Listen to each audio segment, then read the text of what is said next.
was as least awkward as possible. Hola a todos. Hi everyone. My name is Ari Coleman. Today I'm going to be sharing some of my research into transgender gender identities, non-binary gender identities, and gender fluid gender identities. Um, I want to start this video off with a poem, reciting a poem by an American poet from the 17th or 16th century named Ella Wilcox. This poem is called Red Carnations. One time in Arcadia's fair bowers, there met a bright immortal band to choose their emblem among the flowers and make an Eden of that land. True friendship plucked the ivy green, forever fresh, forever fair. In constancy with flippant mien, the fading primrose chose to wear. One moment love paused by the rose, but beauty took it for her hair. Love paced the garden with a sigh. He found the fitting emblem there. Then suddenly she saw a flame. A conflagration turned to bloom. It even put the rose to shame, both in its fragrance and perfume. Sweet constancy with eyes of hope strayed down the garden path alone, and gathered sprays of heliotrope to place at clusters at her zone. Here deathless love and passion sleep, they cried, embodied in this flower. This is the emblem that I will keep. Love wore carnations from that hour. I know. Very, very lovely, very lovely. One of my favorite poems. Um, very passionate. I actually rearranged some of the stanzas because I like to tell it in a certain way because it's very specific to me. The red carnation is actually the symbol of the Phi Delta Delta or Phi Alpha Delta law fraternity slash sorority that I'm a member of on the international level and at the UC Irvine pre-law chapter. So have to mention both. Well, I don't have to, but I prefer to.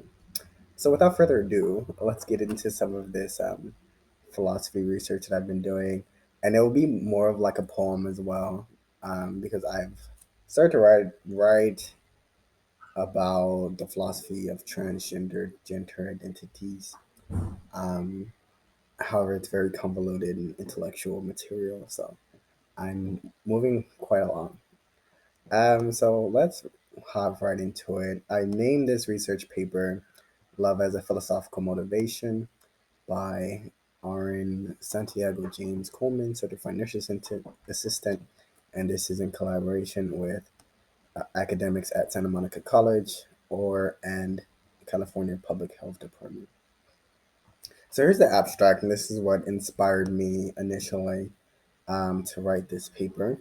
This paper will evaluate the creative work of Spaniard person Under Puch. One of the motivations of this essay is the focus on the narrative regarding gender fluid trans folk to a particular sociological philosophy. In a not insignificant regard, this body of text will also consider the diversification of Hollywood, United States, through representation of a wide array of narratives and stories in cinema, pedagogical media. Therefore, this text will also seriously consider the idea that trans slash gender fluid folks are socialized to achieve a superior advantage to understand the narratives of various social ecologies through the perspective of gender, gender identity, gender expression, and sexuality. Keywords being sexuality, Hollywood, gender fluid, and transgender. Onwards. Hello. To achieve, cultivate, and maintain world peace, love is an essential philosophical motivation. As referenced by YouTube artist Red via their shared YouTube channel named Overly Sarcastic Productions, which will be validated for presumed reasons at a later time, love has many understandings: platonic love for friendship, aromantic love for sex, sexuality, and partnerships, as well as intense sexual love for pleasure, healthy gratification, and the cultivation of physical health. Red et al. 2017. In the next section, we will evaluate methods of transgender slash nonconforming socialization to understand various philosophies such as psychiatric logic, post-acute care epistemology, rehabilitation metaphysics, as well as the history of being ethics. Here you will find methods, context, and boundary setting. Social ecology and meta ethics, reduce, reuse, and recycle. Logic is not only a philosophical subject to be discussed in small university seminars never to be mentioned again, logic is a psychiatric imperative in reality orientation. Los Angeles Downtown Medical Center Lectures 2020. Exercises. Let me start that sentence all over again. Logic is a psychiatric imperative in reality orientation. It exercises, let's just say that. It exercises as it is one of very few respected ways to understand the world and socialize. I'm going to put that in brackets because I'm not sure about that one. This is quality material here, quality material.